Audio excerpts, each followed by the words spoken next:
Olá, muito boa tarde. Está com o programa Eclésia, que hoje lhe mostra novas formas de dizer Deus no contexto atual.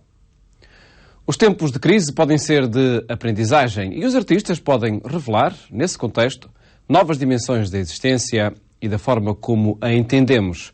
Foi esta a motivação que levou o Secretariado da Pastoral da Cultura da Diocese do Porto a reunir num debate nomes relevantes da arquitetura, poesia, literatura e teologia. O desafio era ver o invisível e dizer o indizível. No auditório da Fundação Serralves, a ideia era libertar o pensamento e a reflexão para trazer à tona das palavras a sensibilidade que permite aos artistas olhar mais além, perceber dimensões de beleza e entender a mensagem que chega através dos detalhes que escapam aos olhares desatentos. A sessão deambulou em torno do modo e da função do processo criativo, com Jaime Rocha, poeta e dramaturgo, a recordar a força que encontra nos elementos. Descendente de pescadores, olha o mar como um irmão e como a força que lhe permite escrever. A força e a grandeza do oceano são a sua transcendência. E é nesse sentido que eu tenho um ritual, que posso dizer agora a vocês, que é, eu quando acabo os meus poemas ou um livro, eu vou a Nazaré agradecer ao mar por ter escrito. Como se fosse um irmão meu, como se fosse uma coisa minha. E agradecer o ter escrito. E depois vou lá novamente quando inicio uma escrita, que é pedir essa força para que a escrita volte. Jaime Rocha teve como interlocutor o teólogo João Duque, que enquadrou o indizível e o invisível no ato de criação, sublinhando que o poeta não produz, antes dá vida. Por isso considera que o invisível está contido no visível, o que constitui um grande repto para todos nós.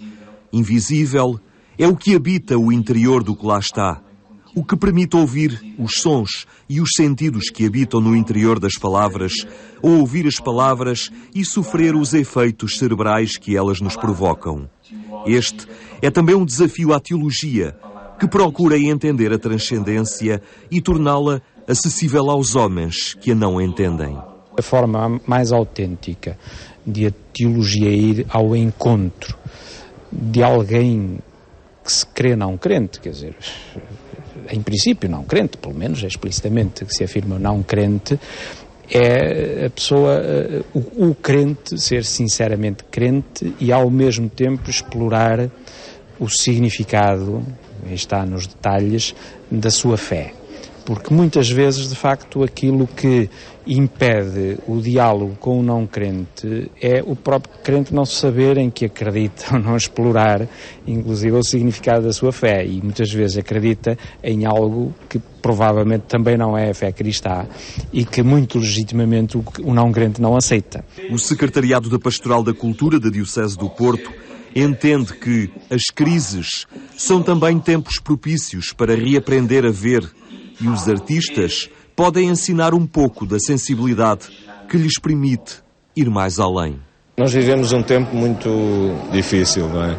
Estamos todos a entrar em muita depressão por causa do contexto de crise, que é nacional e internacional. E a ideia é que suscitar uma conversa com pessoas que costumam olhar para além daquilo que veem, para nos ajudarem também a olhar para além daquilo que estamos a ver. É um pouco essa a ideia, porque nós precisamos de olhar para quem está próximo de nós, por um lado, mas também precisamos de olhar para além daquilo que está diante de nós. Isto é, há muitos modos de pensar o mundo que nos levaram agora contra uma parede e é muito importante ver o que pode estar para além disso. O contexto adverso pode aguçar a sensibilidade das pessoas. Assim, um segundo painel juntava um escritor e um arquiteto. Escrevo para dizer o que não sei. Escrever é ir à procura do que não sei, do melhor que eu posso ser. Foi o que disse Walter Ugumem, a propósito do ato da criação literária. Vejo-me como uma pessoa que intensifica a vida. Eu interessa-me muito Acho que a coisa que mais me assusta e mais me frustra nas pessoas talvez seja o modo como elas se desintensificam, como elas se tornam capazes de levar adiante uma existência absolutamente amorfa. Eu acho que precisamos de intensificar as coisas para que elas signifiquem de facto e elas participem de facto e nós estejamos numa espécie de evolução contínua. Cisa Vieira, viva a arte como uma revelação. É um mostrar o que não foi visto, manifestar uma beleza que para alguns é transcendência. Revelar o invisível é, de alguma forma, dar a conhecer a beleza. Até disse a palavra revelar, por exemplo, os fotógrafos, que são grandes aprendizes de ver, usavam, antes da digital, era revelar as fotografias, não é? Portanto, é uma revelação também, a atenção, o aprender a ver e o aprender a dizer.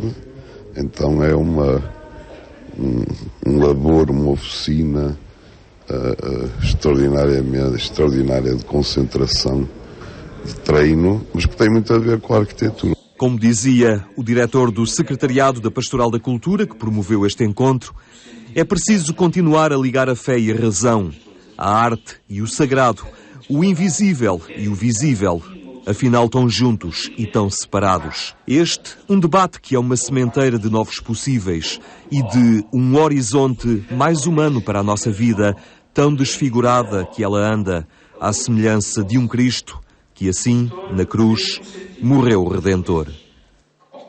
Deus venha público pela mão do jornalista António Marujo. Venha público diariamente nas páginas de um jornal e também através do livro que agora reúne entrevistas que fez ao longo de 2 décadas a personalidades ligadas à religião. Ao longo de 20 anos, António Marujo tem vindo a colocar Deus na praça pública. O seu trabalho de jornalista no Jornal Público deu-lhe a oportunidade de falar com as maiores personalidades contemporâneas na área da religião. De católicos a protestantes, de budistas a judeus. Entrevistas realizadas e publicadas no jornal ao longo de 20 anos, que agora foram adaptadas para livro.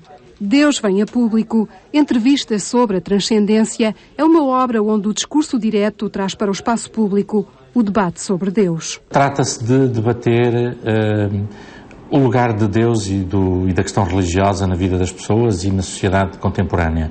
E debatê-lo de diversas formas, seja através da questão em si, a questão de Deus, seja também através de questões que se cruzam com o problema religioso, mas que atravessam também outras áreas da ação e da atividade humana, sejam elas a política, a economia, que está agora tão na voga, a questão da teologia, questões internas às instituições religiosas que são debatidas no interior dessas instituições, como seja, por exemplo, o papel da mulher, o lugar da ética, a investigação científica, enfim. A forma de dizer Deus é plural, defende António Marujo. É por essa razão que aqui se reproduzem diferentes palavras e modos diversos de olhar esse mistério a que se chama Deus. De Johann Baptist Metz a Jürgen Moltmann, de Dalai Lama a Abbé Pierre, há personalidades de todas as religiões. Um Dalai Lama fala muito da questão política do Tibete, fala muito do seu testemunho como homem, enfim, que se exilou há muitos anos, teve que sair do seu país a fugir das perseguições e da ocupação chinesa, que continua, que permanece. Um Abbé Pierre fala do trajeto que o levou até alguém que estava à beira do suicídio e que ele convidou para que o ajudasse a construir uma casa para uma família que precisava, e com isso evitou o suicídio desse homem, e com ele fundou os Companheiros de Emaús. Portanto, é no fundo também a sua história de vida, digamos assim.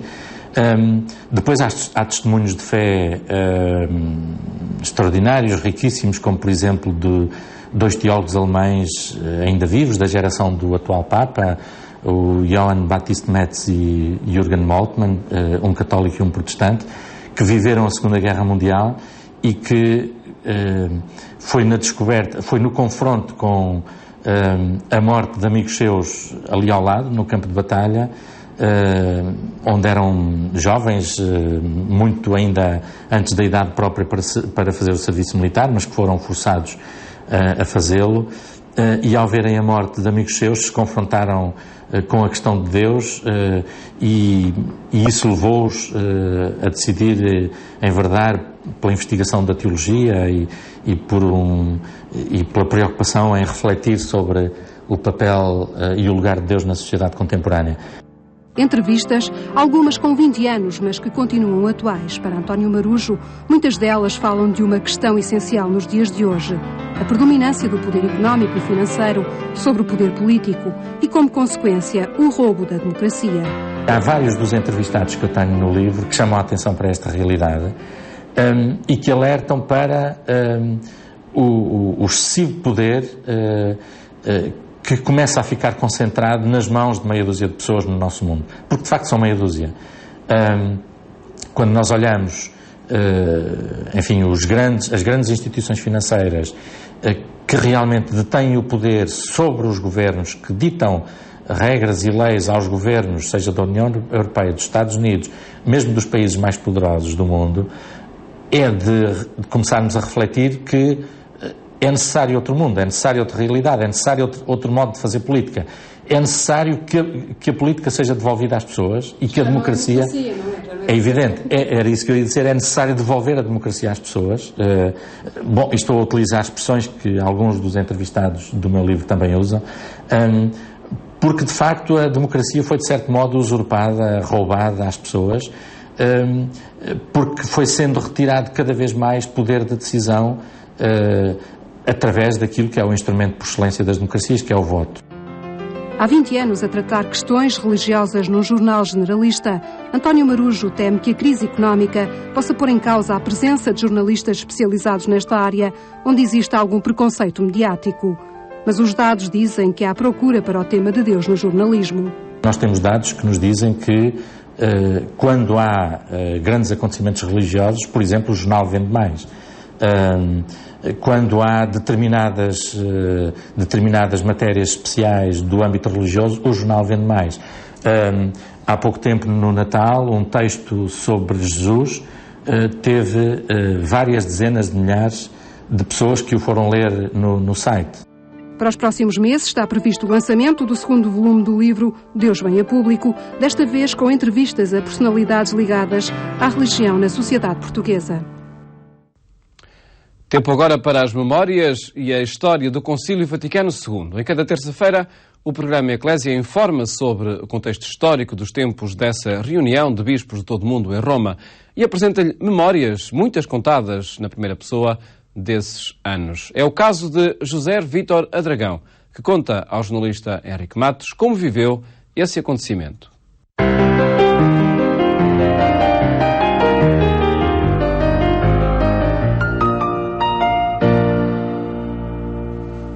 Boa tarde, esta é uma rubrica que pretende visitar a história, ir ao encontro das memórias e dos protagonistas de alguma forma ligados a este grande acontecimento que foi o Concílio Vaticano II. Connosco hoje está José Vítor Adragão. Obrigado por estar na nossa companhia. Eu pedi-lhe que recordasse um pouco dessa história deliciosa que foi poder visitar o Concílio Vaticano II. Pois, eu julgo que tudo começou...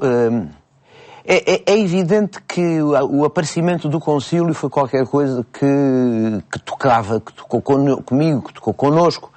E em determinada altura eu tive a ideia. Provavelmente, em toda a minha vida, não haverá outro concílio. E é um disparate eu ser católico, português, 20 anos, e não ir ao concílio. Quando partilhei isto à volta com os meus amigos, toda a gente achou que era uma loucura, o concílio era uma coisa para bispos, não era uma coisa assim para leigos e para jovens. Falei com os meus pais, que acharam também que era uma loucura, perguntaram onde é que eu arranjava dinheiro.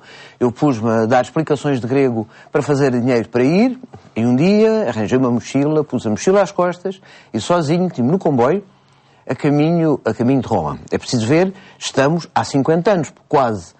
Portanto, as deslocações não eram tão evidentes como são hoje e eu achei que a melhor maneira, apesar de tudo, é ir de comboio. jogava com os horários para viajar de noite e estar de dia nas cidades e, portanto, não ter que pagar alojamentos. E, assim, cheguei a Roma uma manhã cedo de um dia em que chovia desesperadamente. E não tinha qualquer garantias de poder entrar, não é? Em lado nenhum. Não tinha garantia nenhuma, não tinha pista nenhuma, tinha alguma confiança, apesar de tudo, em que encontraria quem me resolvesse o problema, quem me abrisse a porta. E sabia que os bispos estavam alojados, os bispos portugueses estavam alojados no colégio português, que nessa altura não era onde é hoje, era ali junto do Castelo Sant'Angelo, portanto ali mesmo nas margens do Tibre, a 2 passos do Tibre. E lá fui. Bom, para já é preciso dizer que chovia desesperadamente e que eu não tinha grandes conhecimentos da rede de transportes de Roma, apesar de tudo tinha um mapa, e fui a pé desde a estação Termini até ao colégio português, debaixo de chuva, caía bem, mas caía verdadeiramente bem. Quando cheguei, bati à porta, o porteiro veio, olhou para mim, que pingava por tudo o que era ao lado, e ele deve ter achado, deve ser alguém a pedir esmola ou coisa parecida, mas apesar de tudo foi simpático, perguntou-me o que é que eu queria. Eu disse imediatamente, quero falar com o cardeal Serjeira. O homem achou que havia qualquer coisa estranha e perguntou, mas quem é o senhor? Ou quem és tu? Já não sei, já não me lembro bem. Eu disse, bom, sou um português de Lisboa e vim de propósito para falar com o cardeal Serjeira. Ele achou que a situação devia ser, com certeza, muito grave, e mandou-me entrar e fiquei ali no átrio. A situação foi até curiosa para o próprio cardeal Serjeira. Sim, o cardeal, aliás, vai ver, quando o cardeal Serjeira chegou, olhou para mim naquele estado e perguntou-me, quem és tu? O que é que estás aqui a fazer? O que é que queres de mim? E eu expliquei-lhe, eu sou de Lisboa, portanto sou da sua diocese e quero assistir a uma sessão do concílio. Ele olhou para mim, arregalou os olhos e disse, mas que ideia foi essa? Sim, pronto, é uma ideia que eu trago há muito tempo e queria assistir a uma sessão do concílio. Devo só dizer esta história quase caricata. O cardeal Serjeira ficou de tal maneira espantado que a única coisa que lhe saiu foi, tu tens uma gravata. Eu, como vi ainda hoje, raramente tenho gravatas. E imediatamente disse, não tenho gravata nenhuma. Aí ele disse-me, então combinamos uma coisa. Tu compras uma gravata e eu arranjo-te maneira de entrar no concílio. Não quis ouvir outra coisa. Disse, muito obrigado, Sr. Cardeal, como é que é, o que é que eu faço? Vai comprar a gravata e depois a gente fala. Só que no momento em que eu ia sair, ele disse, onde é que tu estás alojado? Alojado? Ao lado nenhum, acabei de chegar no comboio, ainda estou assim neste estado. Não queres ficar alojado aqui com os bispos? Disse, mas é possível. Deve ser. Esperas um bocadinho. Voltou e disse, a que horas é que tu te levantas de manhã? Eu disse, a hora que for preciso. Repare, estamos no início não é bem no início do concílio, mas ainda não tinha saído nenhuma Constituição, portanto ainda não havia as concelebrações. E cada padre celebrava normalmente sozinho. E o cardeal Serjeira gostava de celebrar de madrugada, mas não tinha ninguém que o ajudasse. Então, houve ali uma espécie de negócio. Tu ficas aqui, mas ajudas-me à missa todas as manhãs de madrugada. Assim foi. Bom, com isto, fui comprar a gravata e chegou o dia combinado para eu entrar. Então o cardeal veio ter comigo e deu-me um cartãozinho que tinha o nome dele e mais nada, tinha o nome dele. Explicou-me o que é que eu devia fazer. E fui à porta de bronze, aquela porta que fica à direita no Palácio Vaticano, entreguei o cartão a um guarda suíço, todo bem posto, que estava aparentemente à espera do cartão, porque foi chamar um jovem padre que me levou em silêncio por aí fora, até dentro da Basílica, a uma tribuna que estava em frente da estátua de Santa Helena. Nesse momento a Basílica estava vazia. Depois começaram a chegar os bispos. E devo dizer que foi impressionante. Aquela multidão de bispos que entrava por aí fora e que ocupava os seus lugares, conversando, provavelmente não estariam todos a conversar em latim, com certeza, conversando, mas havia um barulho no ar, mas um barulho simpático. Depois chegou o Papa. Devo dizer que era a primeira sessão presidida por Paulo VI. João 23 tinha morrido havia muito pouco tempo.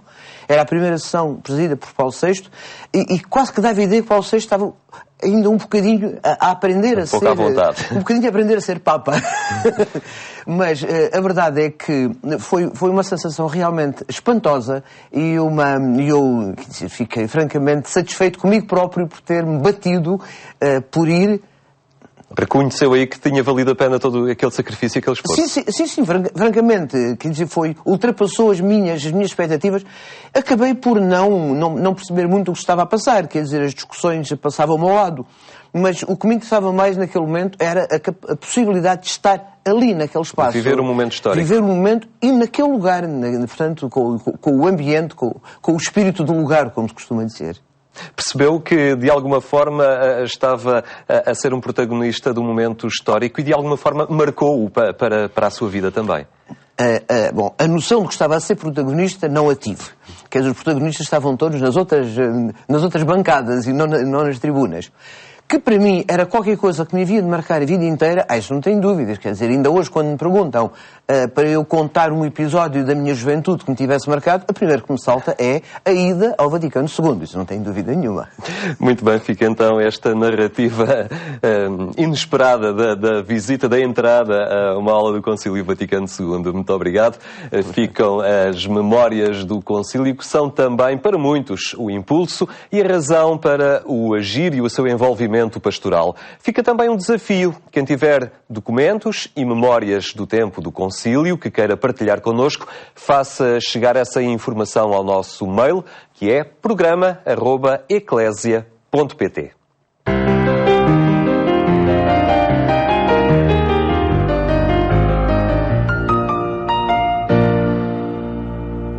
Memórias do Concílio Vaticano II, a terminar o programa Eclésia de hoje. Desejo-lhe um bom fim de tarde e até amanhã, se Deus quiser.